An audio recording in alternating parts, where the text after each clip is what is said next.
Bravo Cape Verde Bravo. ইতিহাস প্রথমবারের মতো বিশ্বকাপ খেলতে এসেই নকআউট পর্বে উঠল কেপ ভার্দে। স্পেন, উরুগুয়ে ও সৌদি আরবের মতো কঠিন গ্রুপে থেকেও 3 ম্যাচে ড্র করে ইতিহাস গড়েছে বিশ্বকাপের নবাগত এই দলটি।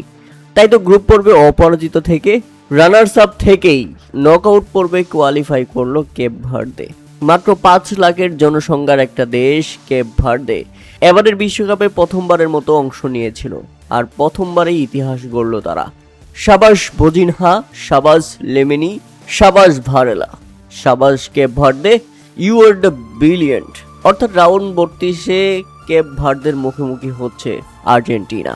মাত্র 5 লাখের জনসংখ্যার এই দেশটি এবারের বিশ্বকাপে যা করেছে এক কথায় অবিশ্বাস্য। অভিষেক আসরে এই রূপকথার জন্ম দিয়েছে তারা। উল্লেখ্য যে আজকের ম্যাচের আগে হিসাবটা ছিল একেবারে পরিষ্কার। উরুগুয়ে যদি স্পেনের কাছে হেরে যায় আর কেপ ভার্দে যদি সৌদি আরবের বিপক্ষে ম্যাচটি ড্র করতে পারে, তাহলেই ঘটবে ইতিহাস, এবং শেষ পর্যন্ত তেমনটাই হয়েছে। উরুগুয়ে হেরেছে 1-0 গোলে, আর কেপ ভার্দে সৌদি আরবের ম্যাচটাই রীতিমতো গোল শূন্যভাবে শেষ করে।